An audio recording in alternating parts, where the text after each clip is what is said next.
Well, the song is "There's a Full Moon Over Tulsa," but everything we hear is that the sun is shining in Oklahoma. Part of the reason is the governor and some new plans. We are delighted. Governor Mary Fallin, governor of Oklahoma, joins us this morning. Good morning, Governor. Good morning, Bill. How are you? How are you doing? Well, we're doing real good in Oklahoma. I gather. Tell us this plan. You're cutting state income taxes. We're moving. We're going to get the old kind of stagger wagons and move out. Absolutely. Well, we had our State of the State speech on Monday in front of our legislature, and I announced a big, bold plan that I think will be a game changer for the state of Oklahoma that will be able to give people back more of their hard-earned money by some tax relief that I think will help spur job creation, job growth in our state, and that is through a bold tax reduction plan that will apply to all tax brackets in our state and help the majority of all Oklahomans. And it will start immediately January 1st, 2013.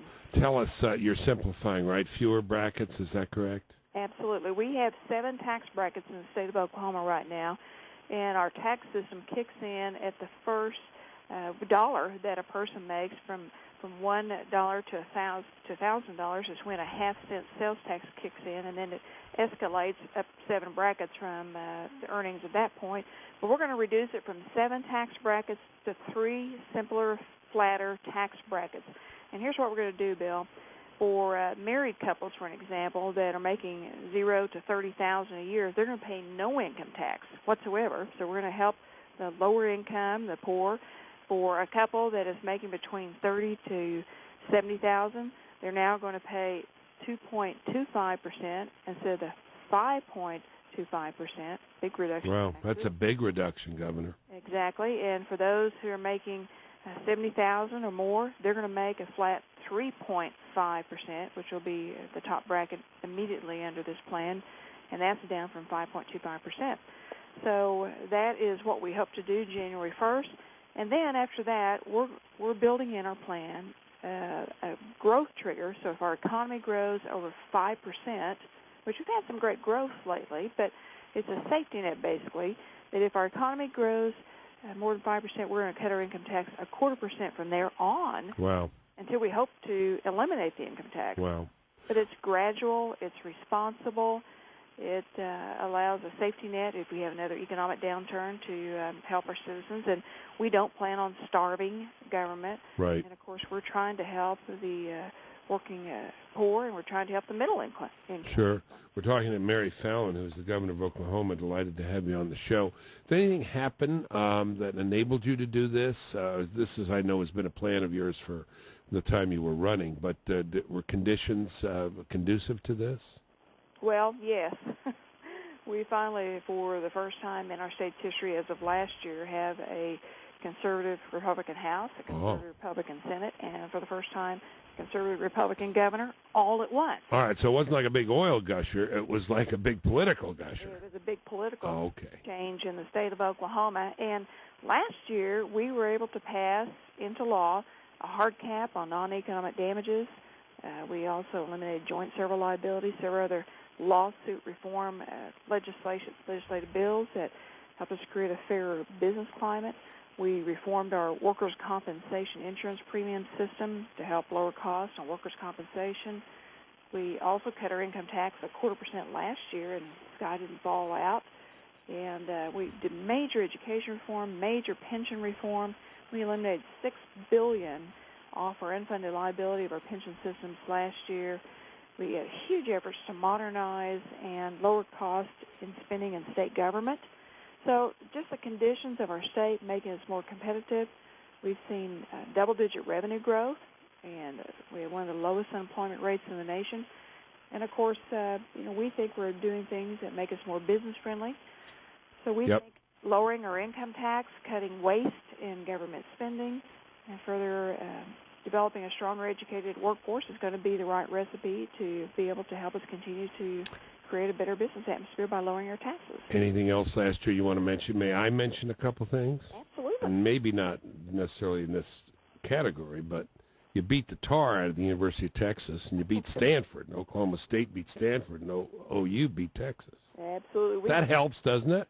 That helps, too. Thank you for recognizing that. In fact, We got, I recognize my risk. We got a lot more stations in Texas than we do in Oklahoma, but go ahead there. Well, yes. Back to OU won at the Insight Bowl at the end of the year, and OSU won their bowl game at the beginning of the year. So it's been a good year. That was big year. Do you think, and I ask this honestly, the sort of thing you're doing here, obviously other states should do it. I expect you're going to see an influx. You're going to have, I don't know that you want them, but you're going to have Californians come, aren't you? You know what? We are, we're one of the top states in the nation to see an influx of people. And that's what you find, Bill, is that the states that are raising their taxes right now, that are having the most problems with the highest unemployment rates, are the states that have the higher tax brackets, that are doing things that make them basically a little more unfriendlier to business.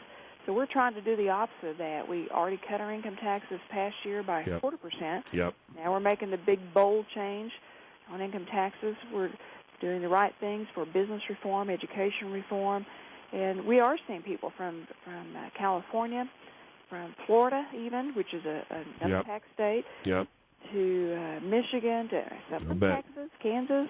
They're moving to Oklahoma. I'll bet. And might this be a suggestion and implied for the federal government to do this sort of thing? Well, that's the other thing. We're doing the opposite of what the federal government's doing. The federal government has such reckless policies when it comes to the huge amount of debt that our nation faces, the what I consider to be overregulation, federal intrusion into businesses, and, of course, into our personal lives, too. But we're trying to do things that they're not doing. And, one of the things I hear a lot from businesses is that they want certainty in the marketplace, and we're trying to create that certainty so that if someone comes here and invests money and brings jobs, they got to know what the playing field is going to be, and that's what we don't find in Washington. Tell us quickly about the Oklahoma economy, what's going on. A lot of people still think Oklahoma mainly is oil and, windswept plains. When the wind comes shooting down the plains or whatever the line is. What else is going on in Oklahoma we need to know about?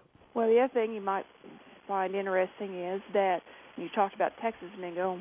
Texas is a great neighbor to us, but our manufacturing jobs have grown 2.5 times faster than Texas compared to population, and 5 times faster than the national average. Our population growth is ranked in our business climate is ranked 3rd in the nation.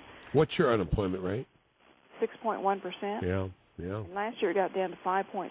And of course, we're like a lot of states. We're seeing that as the markets get better, that people who are unemployed are starting to come back in to look for jobs, which is a good thing. Right, and you're probably seeing that from Michigan, the Midwest, right? Oh, absolutely. And of course, our low cost of living. I met a couple that had moved from Michigan to Oklahoma, and of course, we know the challenges Michigan's had with their housing market, with their unemployment, especially with the auto industry in those areas. He was a doctor, and they moved down to actually a rural town in Oklahoma, got recruited.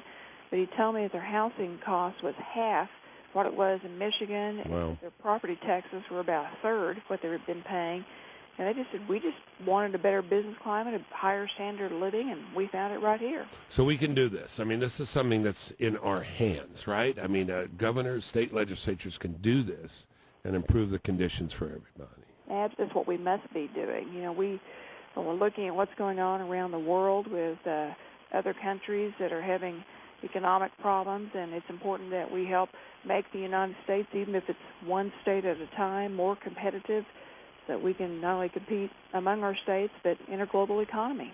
We do a lot of work with the Republican Governors Association. Love the group, love the governors. Who are you closest with of the other Republican governors? Who do you talk to on a regular basis? Well, I talk to Governor Bob McDonnell. Yeah, I bet. Yeah, he's great.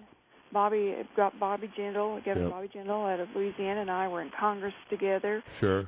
I talked to Governor Rick Perry the other day. I talked to Governor Sam Brownback the other day, and hey, talk to our friend Scott Walker, too. He's really in a heck of a fight up there. You know what he's in. He is a brave guy, and he's got the fight of his life. But, we're not elected to be comfortable. We're elected to create change and do good things for our people. So I admire what he's doing. Congratulations to you, Mary Fallin, and thank you very much. And anytime you got other news to deliver, please think of us. I sure will. Well, thank you for allowing me the opportunity to be on your show. Our pleasure, our honor. Thank you. Governor Mary Fallin, great state of Oklahoma.